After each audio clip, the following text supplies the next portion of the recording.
That's right. You know what time it is. You know what day it is. It's Monday night. Sports on the Hill podcast on TruRadio Network. Coming to you live from the lab, CP3, with the best sports coverage in the DMV. Bump that. Best sports coverage in the world. That's how I'm going tonight. In the world. Because nobody can touch the staff that we have here on Sports on the Hill podcast or on TruRadio Network. And like we always say, stay tuned for so much more, because there's so much more coming, just like another great episode tonight where we're covering so many different topics that those mainstream radio stations won't talk about, don't talk about, but you know who does talk about it? Sports on the Hill podcast. That's right. And as always, before we start, I would like to thank you, the listeners, contributors, fans, everyone that makes Sports on the Hill podcast what it is today. I appreciate you tuning in. I know I'm coming in from my backup page tonight on the Facebook Live, so a lot of folks might not know what's going on. They got me locked up in Facebook jail on some BS. You know how that is. They always watching me. They always clocking me. And I also got those haters out there that want to try to lock me down and keep me off the airways, but it's not gonna happen. Because you know why? Because this movement has begun and you can't stop it, people. Simple as that. But we're back. We had a little hiatus, but we got baseball back. Not tonight because the Nationals not playing tonight. They have a huge 6-game road trip coming up that we're going to talk about in Nationals Talk. Then we're going to talk about the Valor, who clinched the playoff spot this past weekend over Baltimore, which ironically I'm watching the rebroadcast of the game right now in the lab. So if you want to check out the Baltimore game from this past weekend, tune in to NBC Sports Washington to check out while you, excuse me, I've already cracked the adult beverages, so you got to excuse me. No telling what might happen tonight. It's early. Bottles have been popped.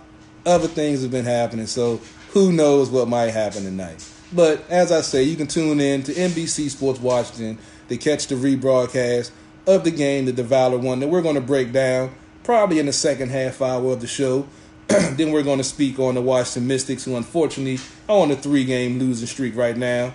Went from first place to second place in the East, but they're looking to rebound with a couple of games this week. We'll definitely talk about that. And I'm looking to get out there to the Mystics game at the new arena because they don't play at Capital One no more.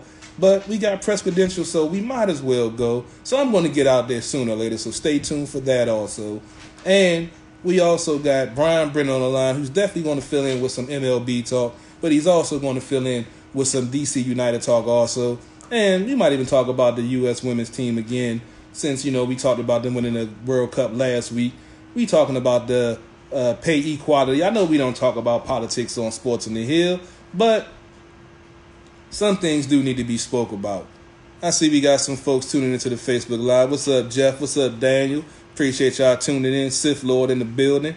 But as always, you can go check out the website, SportsOTHP.com, for all of our shows, archived, Facebook Live videos, highlights, everything that we do. Go check it out. It's up there. Robbie already has this link set up, so if you go to the website, you can get this live stream right now.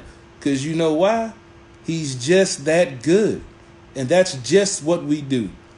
But before I go any further, let me bring in my co-host for tonight, Mr. BrianB, baseball guru, soccer knower-aller, and a cool guy in general. Brian, what's going on tonight, bro? I'm doing well, Carol. I appreciate being called a soccer know-it-all. That's a real compliment. Thank you. Hey, man, you know, we have you on the show for a reason, man. You have great sports knowledge. I be peeping the Instagram live videos you be doing. You know, I might not say nothing, but I see you. That's why you're on the show, because we have the best experts with knowledge and insight on this show. And that's why you're a part of Team Sports OTHP. It just goes hand in hand, brother. I greatly appreciate that, Carol. Thank you very much. All right, well, let's go ahead and get into some of this MLB talk. Unfortunately, as I mentioned, the Nationals don't play until tomorrow night when they face the Orioles, which I'm not even going. We're going to talk about that later. I'm not even going to start piling on the Orioles right now. It's too early in the show, and I know Brian, I have too much fun piling on also. But we're going to talk about the Nets and their 3-game series versus the Phillies, and we're going to talk a little bit of All-Star break with the AL winning the All-Star game. Then we're going to, just dibble-dabble a little bit. I know Brian got some Yankees talk he want to get out there, so let's go ahead and get started with some of the All-Star recap. As I mentioned, the American League defeated the National League, if you haven't already known. I know it's a couple of days late, but I figured I'd still recap it. The American League won 4-3, and it was a pretty entertaining game. National League tried to make a game of it late, tried to come back, but the American League was able to hold on. And Brian, I don't know about you. Me and Robbie had this discussion before, but did you like the fact that they took the home field advantage out of the play for the All-Star game, and now it's back determined on the records and not on the winner of the All-Star game? I liked it personally because to me, it made the players play a little bit harder trying to get that home field advantage. Did you agree with that move, or you weren't a fan of that like Robbie wasn't a fan of that? Yeah, I'm on Robbie's side on that one. I don't think that they should have ever had home field advantage decided by the All-Star game. The team with the best record should host the All-Star game. I think it's a travesty, for example, in 2016, that the Chicago Cubs had the best record in all of baseball, and they won the World Series, but because of the home field advantage rule, they had to win it in Cleveland. They won the World Series for the first time in 108 years, and they had to win it in Cleveland because of this stupid tie-break All-Star game advantage rule, and it just made no sense to me. And I always thought it was ridiculous because most of the guys that play in the All-Star game, a lot of them are going to be on teams that aren't even close to the playoffs. So why would they care who has home field advantage in the All-Star game? No offense to the guys, I know we're said don't pick on the Orioles, but why would the guys on the Baltimore Orioles that are in the All-Star game care who has home field advantage in the All-Star game? That just makes no sense to me. So yeah, I am glad they got rid of that rule. Man, it's about pride of being an athlete, man. No matter what the record is, no matter who it benefits, you still want to go out there and win. I liked it because, it added a little spin. We know how the NFL Pro Bowl game sucks. And, sometimes, you got to put something on to make the players want to play, even though they know it's a free game and it's just a paycheck to them. But you want to make it more interesting. I didn't mind it, but, I know you baseball purists, didn't like it because, like you said, if you had the best record, you shouldn't have to, go through that BS or whatever. But, winning on the road is nice, too. I enjoyed the Caps celebrating on the road when they won the Cup. So, I really don't have an issue with the team not being able to celebrate at home. But I definitely see your point. It was still an entertaining game. And I got to say, out of all the All-Star games, I could put hockey at number one, and I got to put baseball at number two. NBA and NFL just don't even match up when it comes to, product on the field or on the court or whatever you want to call it. And also we had in the other big stat for the weekend or big event for the weekend was the home run derby, which we made some picks last week. I went with Vlad Guerrero, who actually made it to the finals. I was rooting for Pete Alonso of the Mets, ironically, happens to win the home run derby. But Vlad Guerrero Jr. did break the record with hitting 91 home runs in a home run derby. That dude, I haven't really watched him come up, and I know who his daddy is. I was a Vlad Guerrero fan. He threw out a pitch at Nationals Park the week before the All-Star game, and we knew what his daddy had when he was at the plate with the home runs.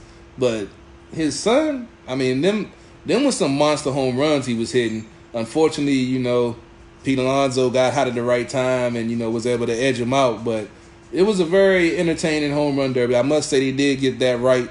They had the golden ball with all of that stuff with the extra points and all of that stuff. But I think with the setup they have now, I think they definitely, excuse the pun, but they hit a home run with the way that they have the thing set up now.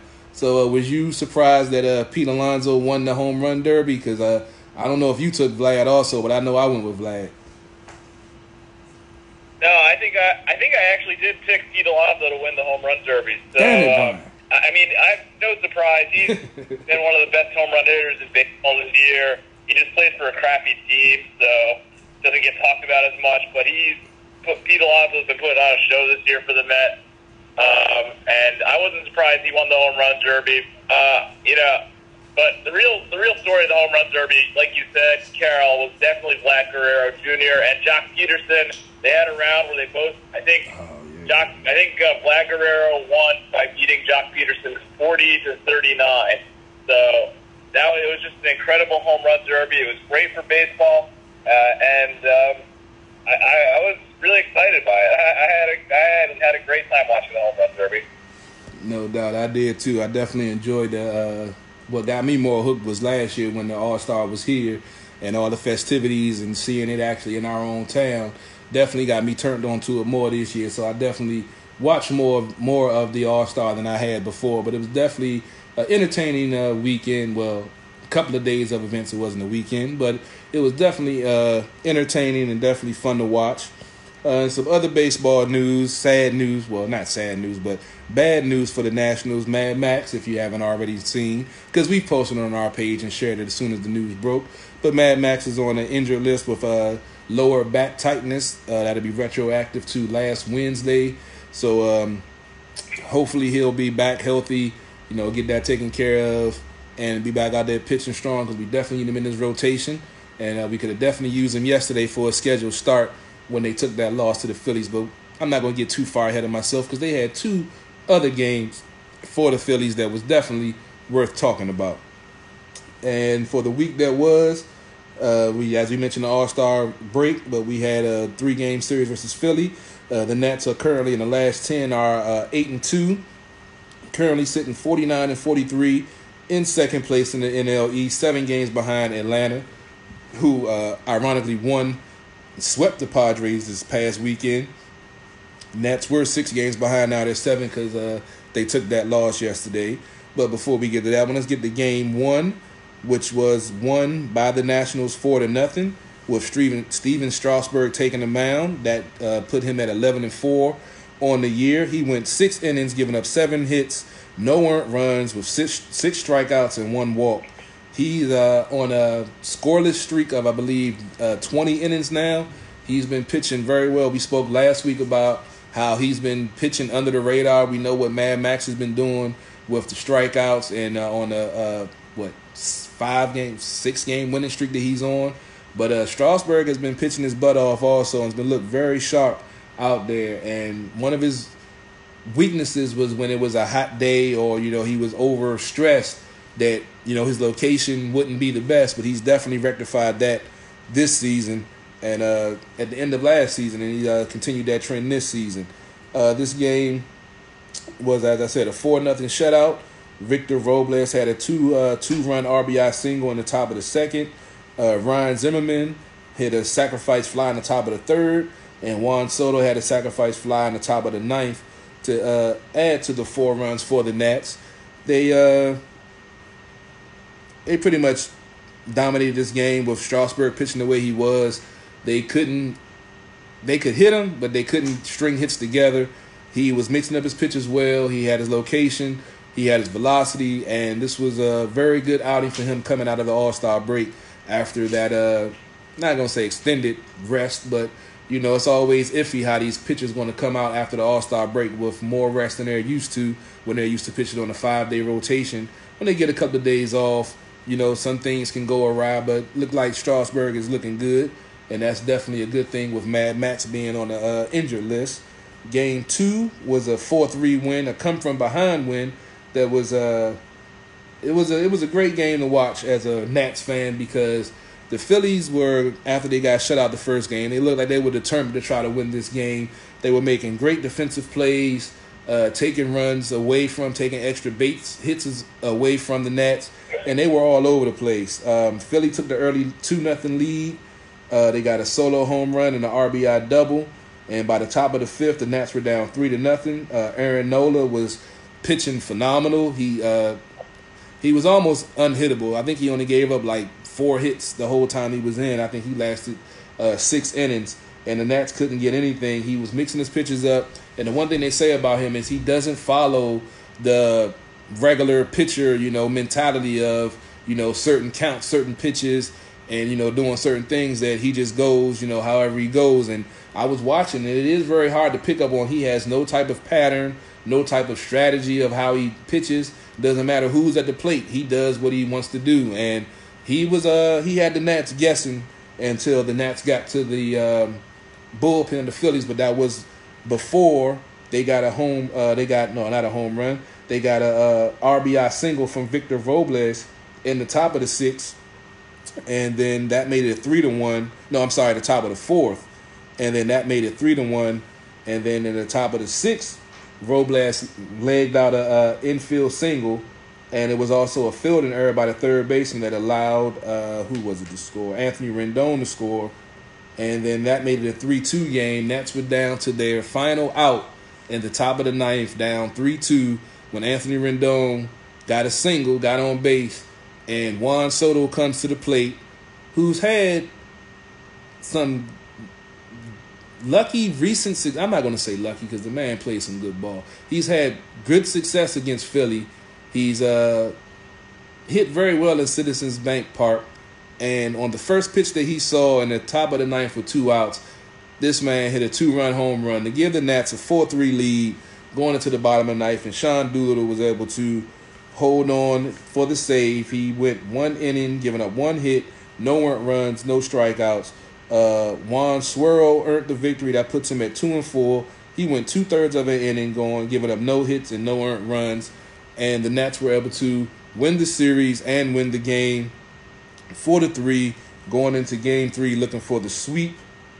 For Game 2, Patrick Corbin started the game. He went 6 innings, giving up 6 hits, 3 earned runs with 10 strikeouts. And unfortunately, that ended a streak, a 5-game streak that he had of going 7 innings or more and giving up 1 run or less with 10 strikeouts. So he went 6 innings, giving up 3 earned runs with 10 strikeouts, which is still a pretty good performance. You know, luckily the Nats were able to get those late runs and get that home run by Juan Soto to get the victory. Even though Patrick Corbin got a no decision, it was still a quality start in my opinion. Game 3, which was yesterday, was an unfortunate 4-3 loss for the Nats. It was in walk-off fashion. The Phillies walked off to win the game. Matt, who was that? What was that? I can't even read my own handwriting again. Damn it. Oh, yeah, Matt Grace, that dude. Yeah, he, I ain't going to say he lost the game, but he took the loss. He's 0-2. He went 1/3 of an inning, giving up a hit, an earned run, and 1 strikeout. And that earned run and that hit was a solo walk-off home run by Maikel Franco, which sucked. But the Nats scored first with Matt Adams' RBI single scoring Rendon. Philly tied it up in the bottom of the first. And then in the fourth, they took the lead 2-1. In the fifth, they extended the lead to 3-1 when Howie Kendrick, we talked about him, me and Paul spoke about him a couple of weeks ago. Howie Kendrick is an unsung hero of this team. You know, he's a pinch hitter. He does his job. Whenever he gets called upon to play, he's out there doing his thing. You know, I like him at first base, but Ryan Zimmerman's back. As I said, he scored his sacrifice fly in the game previous. But Howie Kendrick is definitely a key piece to this team, and he came up to the plate, and he hit a RBI single, scoring Kurt Suzuki, making it 3-2. And then Trey Turner came up, and he got an RBI single, scoring Robles to tie the game at 3. And the game stayed tied all the way to the bottom of the ninth when Maikel Franco came up and hit a towering solo home run to avoid the sweep and give the Phillies the 4-3 win in Philadelphia, and left them still a game and a half behind the Nats and 8.5 behind the Braves. I mentioned the road trip the Nats have coming up. They have a 6-game road trip with 2 games against Baltimore starting tomorrow for Tuesday and Wednesday. Both are 7:05 starts. Both should be wins. I'm going to go ahead and call it because Baltimore is just that bad. And then they have a huge matchup in Atlanta, 4-game series starting Thursday against the Braves. I mentioned they're 7 games behind. I would love for the Nats to get a 4-game sweep because they had a chance for a 3-game sweep a couple of weeks ago, and the unfortunate Trevor Rosenthal implosion had them losing 2 out of 3 instead of winning 2 out of 3 or possibly sweeping the team. And that would be a huge matchup because Atlanta's playing some good ball. I was just looking at a stat on MLB Network where the Nats are the 2nd hottest team in the league at 25-10. The Braves are the 1st hottest team at 27-10. So the Nats definitely are going to have to do some continue on the trend that they're on and play some good ball, especially with this head-to-head matchup against Atlanta. Brian, I know you said you got a chance to check out this matchup against Philly. What did you take again from this matchup? And I'm going to go with that. Do you think this should have been – I know you said it was a good weekend, but do you think this should have been a sweep of the Phillies would have made a statement for them Or do you think that the 2 out of 3 is you figure that's how it would go in the first place? Yeah, I think they should be pretty satisfied leaving with 2 out of 3. Philly's right there with them in the division race for the wild card too. So any wins you get against them is good. And they should be honestly happy with how they came back. They came back in that game yesterday. They were down and they did fight back. And I mean, that goes a long way. They did all they could to get the sweep. So you can't really avoid. I think Philly was a little pumped up on Sunday, so I kind of thought they were going to win that game anyway because it was Ryan Howard's day at the ballpark, and I thought that maybe the team would be a little more inspired to win because of that. And sure enough, they did. But really, the way they played this weekend, they should be really happy with how it happened. You get the shutout by Strasburg on Friday night to set the tone. Then you get the great comeback on Saturday night and the home run by Soto. If I'm a Nationals fan, I know it's kind of like you said, it sucks to lose that game on Sunday, but 2 out of 3 is not bad, especially against the team you're fighting with for both the wild card and the division. No doubt. If Mad Max had been on the mound, I got a feeling it would have been a win. I actually have the Phillies-Dodgers game on in the lab right now. Bryce just got a 2-out single in the bottom of the first. They got Kershaw pitching for the Dodgers. I'm not sure who's pitching for the Phillies, but Bryce on first with 2 outs, the first hit of the game, and we're going to see what the Dodgers can do. I would love for them to sweep the Phillies, even though I'm not a Dodgers fan. But I would love to see them sweep the Phillies and get them a little bit more distance from the Nets. Let's go ahead and transition into the AL.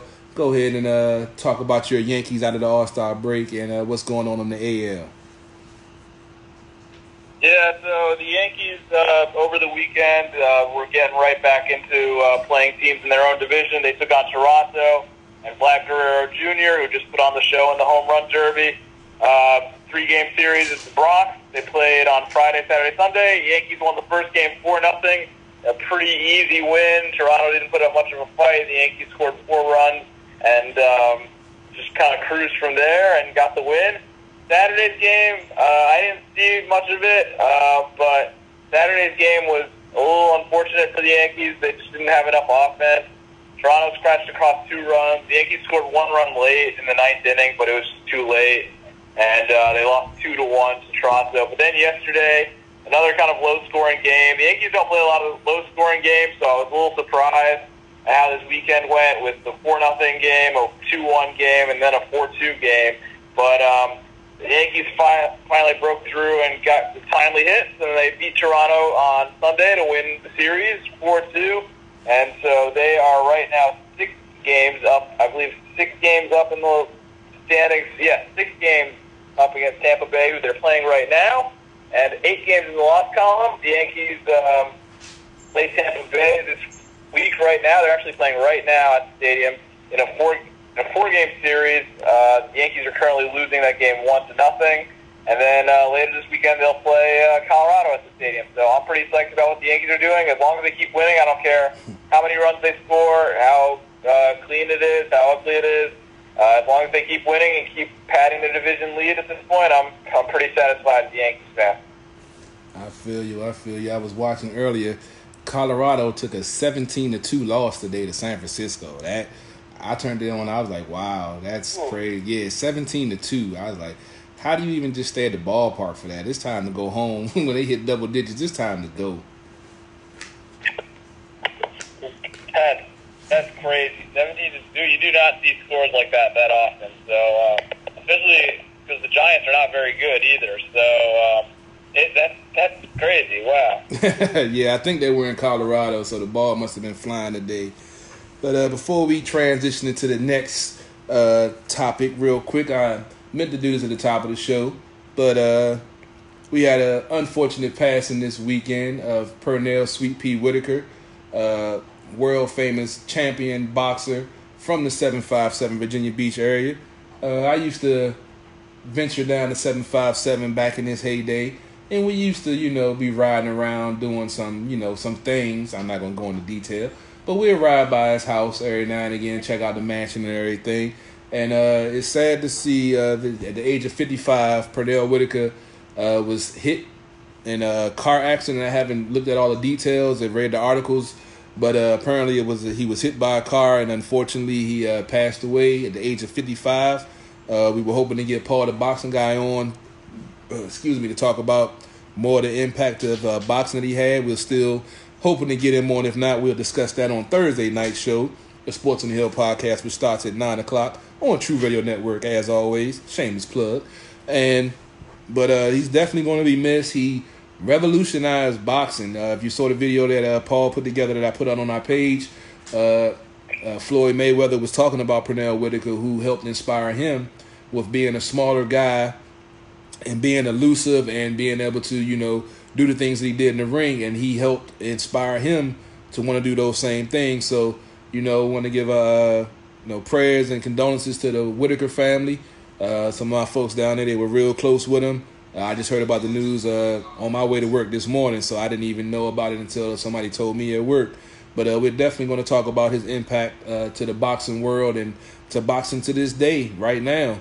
We'll discuss that Thursday night with Paul the Boxing Guy when we come to you for Sports on the Hill podcast on Thursday nights, when we'll be covering a vast amount of subjects and topics, whatever's going on in the week that we haven't discussed tonight.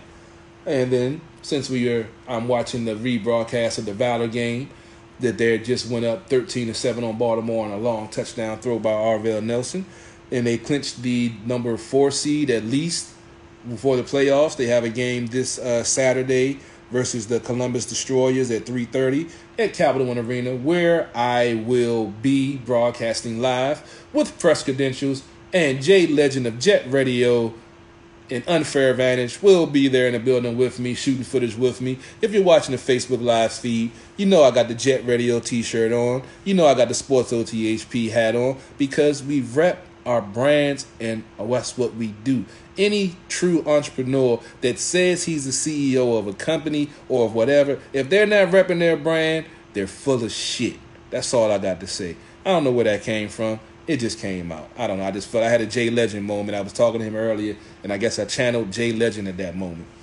But going back to the Valor game, I put them at 6-5. They defeated Baltimore Brigade 47-40, who were above them in the standings before this game. But since this is the second time they've beat them in the last 3 weeks, they are now the 4 seed, and Baltimore is now number 5 on the outside looking in. As I mentioned, the Valor have the Columbus Destroyers coming in this weekend, looking to try to move up in the playoffs, or at least keep that 4 seed. And as you all know, and if you don't know, the AFL postseason starts the following week on the 26th, which is Friday, with the home-and-home playoff between the top 4 seeds. They play 2 games, 1 on each home field, and with a score in aggregate, whoever scores the most points or wins both games advances to the Arena Bowl, which will be August 11th, and will be broadcasted on ESPN2. And if it's at the Valor Stadium, Sports on the Hill podcast will be there broadcasting live also, beside ESPN2, because these other radio networks and TV stations don't even cover the Valor. They don't even mention the Valor. But you know who does? Sports on the Hill podcast, because it's DC sports, and that's what we love, and that's what we talk about on this show. Brian, have you had a chance to check out any Arena League football? I know you a big soccer guy. I don't know if you got into the Arena League football any. No, I to be honest with you, Carol, I only know what you and Robbie tell me about the Valor and the Arena League. But it sounds like the Valor are a pretty good team in this league. Does the league still only have 4 teams? Because I remember last year it was just 4 teams, right? No, actually it's 6 teams now. 2 owners own 3 teams. Ted Leonsis owns the Columbus Destroyers, the Washington Valor, and the Baltimore Brigade. Ron Jaworski is part of the ownership group that owns Philadelphia, Albany, and what's the other team that they own? Albany and Atlantic City, that's what it is. So, yeah, it's still 2 owners. They're looking to expand, but the game it's a good game. It's a cheap ticket. It's family friendly. The game only lasts about 2.5 hours. And, it's fun. You waiting for NFL football, go check out some Arena League football. So y'all should go check out the Valor. 3:30 start. I know the ticket's still available. We'll be in the building 2 hours earlier with media passes and press credentials. How many other shows can tell you they can do that? I'm not even going to ask, because I know there are no other shows that can do that right now. because the other shows don't even cover them, but we do. So make sure you be on the lookout. They're looking to go back-to-back. They are the AFL champions of 2018. So let's see if they can repeat and raise another banner, because we were there for the banner raising at the home opener this year, and we would love to be there again next year. And on that note, let's swing over and talk about the other team that Taylor Leontis owns, the Washington Mystics, who unfortunately are on a 3-game losing streak. They're currently sitting at 9-6. Second in the East. They took 2 bad losses this week at home, but if you didn't know, I'm going to let you know now. Elena Deladon is still out with a broken nose. She got that last week in the first minute of the LA Sparks game, and that was the first game that they lost, and then they lost these previous 2 that I'm about to break down right now. They had a game versus Phoenix, which they lost 91-68. They shot 41% from the field, 22% from three-point range. They were 5 for 23, out-rebounded 38-33, and as always, the center, the powerhouse of the WNBA, Brittany Griner, pretty much had her way with the Mystics. She had 25 points, 8 rebounds, 4 assists, and 3 blocks against the Mystics. It wasn't a pretty game at all. Without their leader, Elena Deladon, out there, they didn't look like they were their self. Phoenix pretty much had the lead most of the game. It was just an ugly game. I rewatched it. I wish I didn't, because, it wasn't nothing worth watching in the first place. And they also had a matchup after that loss against Las Vegas Aces, who was the number 1 team in the West. And if you recall, last week they had their game suspended against Las Vegas in Las Vegas due to the earthquake, and they stopped the game at halftime. So I don't think this was the restart of that game. I think this was the game that was on the schedule. And unfortunately, the Mystics took an 85-81 loss at home to the Las Vegas Aces. Latoya Sanders had 11 points, 10 rebounds, 4 assists, 2 steals, and 2 blocks for the Mystics to lead the team.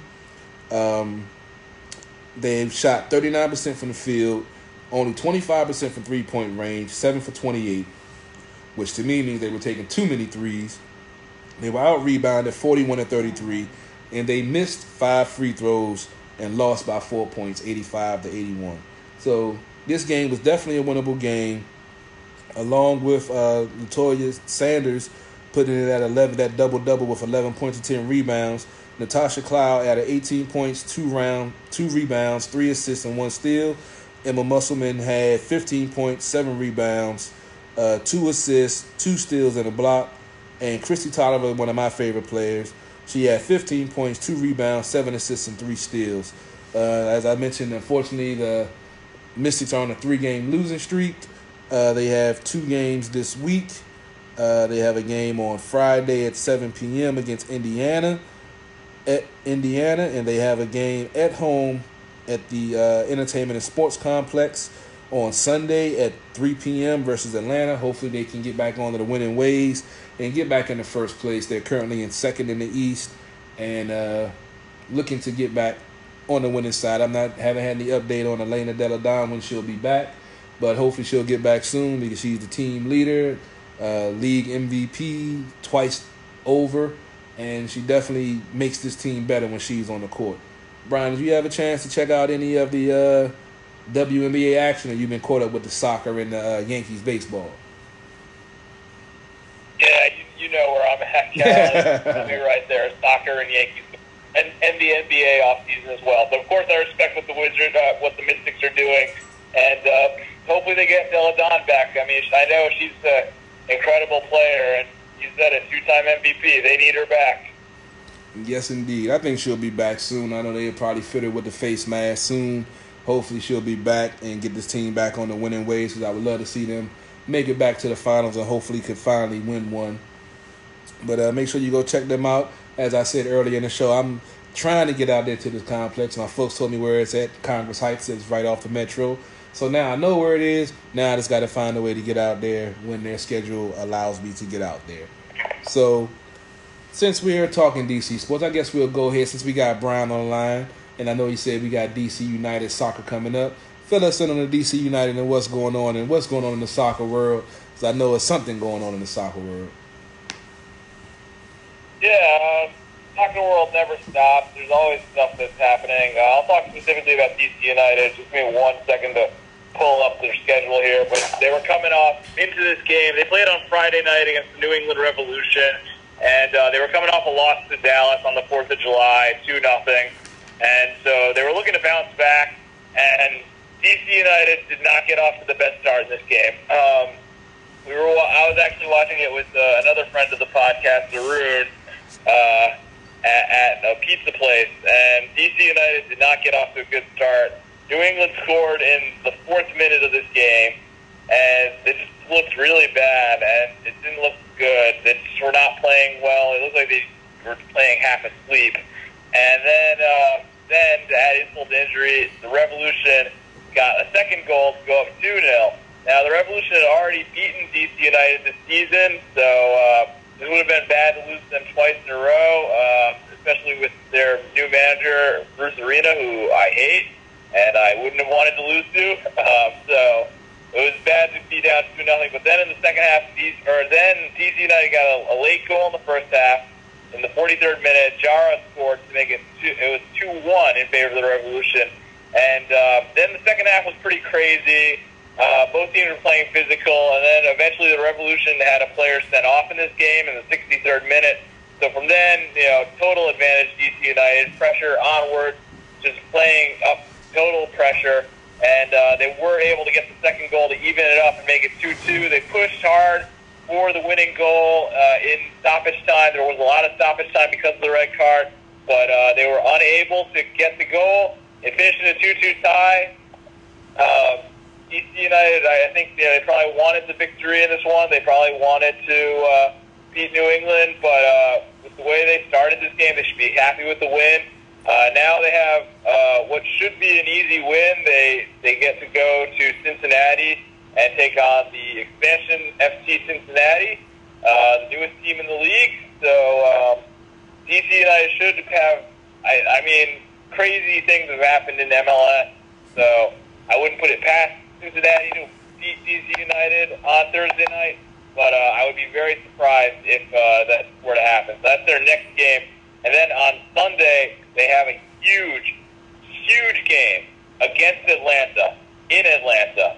So that game's going to be enormous. Atlanta, for those of you who don't know, is the defending MLS champion. They are a heavy hitter in this league. They've just lost on this weekend, so they're going to be pissed. I don't know if they have a midweek game, but I'm sure they're not going to be happy after losing to Seattle this weekend. So DC United will have their hands full this weekend. They hopefully should get a win against Cincinnati. That should be a good game. But the Atlanta game on Sunday is going to be crazy, and I'm looking forward to watching that one, 4 o'clock on ESPN.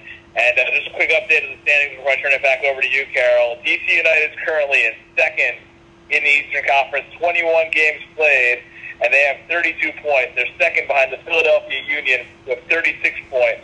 The New York Red Bulls have 31 points. They're right behind them, and so are Atlanta at 30 points. And so Eastern Conference standings in the MLS are really tight. Hopefully, DC United can put it together in the second half and get some wins here as they get ready for the All-Star break. The All-Star game is next week, so this is the last test for DC United. I didn't know the MLS had an All-Star game in the middle of the season like other teams. Yeah. Learn something new every day. Cool. Well, hopefully they continue their winning ways and can get into the first place spot. It's ironic that they're facing Atlanta on Sunday, and so are the Nets trying to face off against Atlanta and try to close on that division lead. And correction, I was talking about the San Francisco-Colorado score. I thought it was 17-2. No, it was 19-2. So they ended up scoring another 2 runs when I turned the game off. So, yeah, that's wild. But guess we can talk a little bit of, I mentioned tennis in the text that I put out for the show. Normally we have Robbie on. He's the tennis expert. But unfortunately, I missed a great Wimbledon final between the men's with Djokovic versus Federer. It was a 5-hour match that went, 6 sets, and it actually went to a tiebreak for the first time in a major that was decided. And Djokovic ended up defeating Roger Federer at Wimbledon. I'm going to try to go watch the replay of it. I doubt it, but I'm going to try. Robbie was keeping me updated because I couldn't get the live stream on my NBC Sports app at work. But, excuse me, unfortunately, I missed a great match. But, Brian, did you check out on tennis? I know Robbie's a big tennis fan. I've never heard you speak about tennis before. Yeah, I'm not the biggest tennis fan in the world, but I was into this match big time. It was really exciting. I was actually talking to Robbie, too, during it, because Robbie, like you said, is a big tennis fan. And it was just really cool to see. This is two all-time greats, Federer versus Djokovic, going at it for Wimbledon, and they were going mano a mano. Like, every time Federer would get a point, Djokovic would come right back and get one. And you got to give credit to Djokovic because he came back big time. Federer had match point twice in this game. He could have won the match and put it away, and he did not. And then, historically, it ends up going to the tiebreaker when it was finished. So it goes to 5 sets. What happened was it went to 5 sets, and then the 5th set finished tied at 12. They had a tiebreaker. The first one to 7 would win, and Djokovic got to that, and Djokovic was the winner. But both of them, to me, man, I know it's kind of cliche, but both of them are winners. I'm sure Federer doesn't feel like one after that because he played 5 hours and lost, but that was a hell of a battle and a hell of a match, and it was really great to see. I'm not the biggest tennis guy, but it had me wanting to watch more of that. Had me on the edge of my seat. It was great stuff. Yeah, I think I'm going to have to go back and watch it because Wimbledon has always been one of my favorite tennis tournaments to watch, and I didn't get a chance to watch any of it this year, so I might got to go back and check it out because Robbie was keeping me updated on how great it was. You know how intense Robbie gets during a game that he loves, football, tennis, basketball, or whatever. So he was keeping me updated, and I wish I could have saw it firsthand, but I'm definitely going to try to check it out if I get a chance. What's up, Cameron? Appreciate you checking us out and chiming in. He was saying, it was something serious. He said you can see the frustration in his last hit, I guess, talking about Federer. Yeah, Federer, I mean, what more can you say about that dude? I mean, he's one of the greatest tennis players of all time. And Djokovic, he's made his name, winning tough tournaments and everything. You got him, you got Nadal. I think those are pretty much the top 3 that's out there now. Like I said, I haven't paid close attention to tennis as I used to. But I know those are the top guys that's out there. I didn't even know Federer. But he's, 38 now or 36, 37, 38 and still out there performing like that. I mean, these tennis guys, they're some hellified athletes. Andy Murray, Cameron just talked about. Yeah, I forgot about Andy Murray. Didn't he have some type of surgery or something coming up that might jeopardize his career also? I think it was a hip or something like that. So hopefully he can get back well and continue this nice run that they've had with the tennis matches lately. So we appreciate you giving an input on that. I didn't know you were a tennis fan also. Like I said, I didn't get a chance to check it out, but I'm glad you did and filled us in on some of the exciting ins and outs of that game. Is there anything else you want to talk about before we get about it? I think we're going to do a short version this week. We might even finish under an hour this week, Brian. Anything you got on your mind in the sports world that you want to get off of your chest, man? No, I mean, you and I talked about it off air, but I really hope the women's soccer team receives the equal pay they deserve. That's not a political issue. It's just they deserve it. I don't think this should be a political issue at all. I think that they've won 4 World Cups. They're the 2-time defending World Cup champions. I can talk about how great the women's national team is for days and how they stand up for something. And it's honestly crazy that our men's team that constantly underperforms and disappoints and misses World Cups by losing to Trinidad and Tobago, they get the pay that the women's team does, who brings great pride. The women's team brings incredible pride to me, to millions of Americans. And so I think they deserve to be paid equally. I'll get off my soapbox on that, but I would love to see it. Hopefully it happens. I definitely agree with you, Brian, and they definitely have the revenue because that's always complaint about equal pay, that the revenue isn't the same like with the WNBA and the NBA, how not the same attendance, not the same ticket prices, so they can't pay equal pay. But the women are doing the damn thing and doing way better than the men are, so they deserve definitely to get equal pay, if not more, because they've actually been successful at what they've been doing. And Cameron just mentioned, let's talk some Wizards. I guess we can talk a little bit of NBA offseason. We spoke last week on some of the major moves going on. Has any other earth-shattering deals or any major moves been made this week? He also wants to talk about some Wizards. You can give your thoughts on the Wizards so far and what they got going on. Oh, yeah. So I almost forgot. The big move that happened in the NBA this week was after what happened with Paul George and Kawhi Leonard going to the Clippers, Oklahoma City has traded Russell Westbrook, former MVP, guy who's averaged triple-double the last 3 seasons, to the Rockets, team up with James Harden. So the deal was Russell Westbrook for CP3 and like a ton of draft picks. And so I think, like I said this on Instagram, the Rockets are the definite winners in this trade. You get the team an incredible point guard. I know there's criticisms of both Russ, and Harden, and people are saying how can they coexist when they're all me-first guys. But they played together. I think the marriage is going to be really successful for the Rockets. I think this is a huge upgrade. Like, if you don't think Russell Westbrook over Chris Paul at this point in time is a huge upgrade, you're crazy. So I think the Rockets are huge winners in this trade and one of the biggest winners of the offseason so far. You mentioned the Wizards. I said this last week, but I really like the moves they've made, bringing in Isaiah Thomas, bringing in Ish Smith, keeping Thomas Bryant. They haven't had a ton of moves, but I do like what the Wizards have done. And, they're not a playoff team next season, but they'll have some nice pieces. They'll be fun to watch. I'm a big Isaiah Thomas fan, so I'm looking forward to hopefully getting down to Capital One Arena and watching some Wizards games, watching the little Isaiah Thomas play. But that's really what's happened in the NBA so far this offseason. Like, the big move last week was definitely Russell Westbrook getting traded. All right. Cameron got some information about the Wizards, but before we go there, I got to go back to the Russell Westbrook for CP3 thing. Now, I'm not a Russell Westbrook fan. No point guard. Now, I repeat, no point guard should be taking 30 shots a game. Now, you already got James Harden, and now you bring in Russell Westbrook, who's going to want to shoot the ball. You got Harden, who wants to bring the ball up and shoot the ball.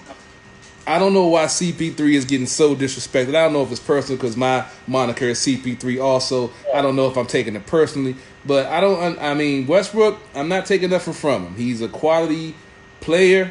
He can score. But in my NBA that I'm used to, the point guard should not be taking 30 shots a game. And if he does, he needs to be in the D League, in the Venom League, because he has to learn that a point guard is supposed to facilitate and distribute the ball. I know the triple-doubles. I know the stat filler, yada, yada, yada. But everybody gets on Durant for him leaving OKC and go to Golden State. The main reason Durant left OKC because he knew he couldn't win with a point guard shooting the ball 30 times a damn game. So I know what Houston did last year. Do you honestly think Westbrook going to this team makes this team a more of a contender for the championship, or do you think it takes away? I think it takes away because, well, already you got Harden taking a four-step three-pointers and shit. They let him slide. But I don't think it's going to work with Westbrook being the heist box that he is and Harden wanting to take his shots to get the 30 points so he can keep, his streaks going or whatever. Do you really think this will be a good matchup for those two to be on the same backcourt? Yeah, I definitely think it's going to be a good matchup. I think Westbrook wouldn't have agreed to, I don't think they would have agreed to the deal if Westbrook wasn't willing to make the sacrifice to play with Harden and try and make Harden. I think Harden's still going to be the main scorer on offense here, and I think Westbrook's going to be more of a facilitator with the Rockets because he's got players like Harden and he's got players like Aaron Gordon and Clint Capella who aren't as good as Harden, but they're pretty good in their own right. He can get them the ball. I think Westbrook's going to be a lot less hungry for triple-doubles because he's on a much better team and has a much better player around him in Harden. So I think this is a great move. It's no disrespect to Chris Paul at all. Chris Paul's great. I love Chris Paul. But he's clearly, he's getting older. He's had injury problems in the past. Westbrook has averaged a triple-double for the last 3 seasons. So if you don't want that type of person on your team, you're kind of crazy. I mean, CP3 is great, but Westbrook's a huge upgrade right now, at least, in my opinion. I have no disrespect for CP3 at all, though. All right, well, you're the basketball guy, So I'm going to take your word for Cameron Gant, who has some personal experience with CP3, said he's an asshole. So that might be something to it also. He works at the Capital One, so he's had some interpersonal interactions with CP3, I guess. He also says, agreeing with what I said, two-ball dominant guards plus Westbrook is not a consistent shooter. Said, but Harden can play off the ball, but he's more of a mismatch when he has the ball in his hands. And he said that triple-double comes from the way the Thunder played, and he ain't doing that in Houston. So it's definitely going to be interesting to see what happens down there. And he also had a question with a statement about Bradley Beal with the Wizards. He was saying that he's hearing talks about him being done in Washington, that there's talks of possibly a trade being done with him for 2 first-round picks and 2 picks between, team swap. I haven't heard anything about that, but I'm not really a Bradley Beal fan. I did like the way he played last year with Wall going out, averaging a 25, 5, and 5, which I've said when he first got that max contract that any two guard with that max contract should be averaging 25 and 5. He actually did that last season. But have you heard any rumblings about him possibly being traded out of DC? No, I haven't heard anything about Beal being traded. If anything, the Wizards should be trying to build around Bradley Beal. He's their best player. With John Wall being out, he's their best player by a long shot. So, if anything, the Wizards should be trying to put a good team around Beal instead of trying to deal him. I know they can get a lot back for him, but I think your best option at this point is to just build around Bradley Beal. You're not going to get too many All-NBA talents like him, and I do think he'll be on the All-NBA team next year. Well, actually, I got that wrong. He was referring to the trade for Paul George with the 2 first-round picks and everything. So, I'm out of sorts of the NBA, so I misunderstood what he was saying. But, Bill, I like him saying we was talking about Bill. I definitely think he stepped up. He didn't have one of those injury-plagued seasons that he had when he first got into the league. And that was really my only knock on him, that he couldn't stay healthy and he wasn't putting up the numbers that he should as the quality 2 guard as they were paying him as. So, it's definitely going to be interesting with the, Isaiah Thomas coming in, Wall, on the bench trying to recover and be back for the next year, and some of the pieces they picked up. I'm definitely going to be watching a little bit more closely, even though I haven't been, I said I was only going to watch on the playoffs, but with this situation and them still not having a true GM, I know someone is there. I forgot who y'all would say his name was, and y'all say he's doing a pretty good job, and hopefully he can take over. But I'm definitely anxious to see what this team does going forward. Because, I was a Bullets fan way back in the day, and I threw on my Wizards towel when they made that damn trade for Richard Hamilton for Jerry Stackhouse. I was done. So, but I've still been watching, and hopefully they can make this thing happen and get better. And with the draft pick that they got, they're saying that he's like, what did they say, like a Kawhi Leonard, Paul George type. So this team has been needing a slasher, finisher, somebody that can shoot and, make things exciting for this team along with Bill, Wall, and some of the other pieces that they have. So hopefully this team can build something. Let's see, Cameron also says, Tommy Shepard is the name of the guy. Yeah, said don't mention the Rip trade. Hey, man, that trade, that really had me done. That's when I threw in the towel. I was Bullets fan way back in the day, and once they made that trade, I couldn't do it. I was done. I pretty much stopped watching basketball. I was a KG fan, so when he went to Boston, I rallied for them for that 2008 championship run. After that, I really done turned off basketball after that. So hopefully this team has learned, will progress, and hopefully they will play better. Brian, before we get out of here, let the folks know where they can find you at, because I got to empty my bladder, and it's about time to get off the air. Yeah, so I post Instagram stories every week or so, multiple Instagram stories a week with my hot sports takes, a couple live videos here and there. I also work for SiriusXM-FC, the nation's only soccer-specific radio station. So if you have a SiriusXM subscription and you like soccer, find us on channel 157. And other than that, thank you for having me on, Carol, and I'll talk to you soon. All right, Brian. Appreciate it, man. Y'all make sure y'all check him out, talking about soccer and everything, baseball and Yankees related. I'm not a soccer guy, but, some folks are. I'm not going to hate on him. It's the largest sport known to man right now. So make sure y'all check him out. Check out his MLB breakdown. He's great knowledge and insight. check him out. He's always on Sports on the Hill podcast with NBA, MLB, soccer, and whatever else. Brian, you take it easy and appreciate you filling in tonight, and I'll talk to you later on, man. Yeah, no problem, Carol. Thank you for having me on. I'll talk to you soon. All right, later.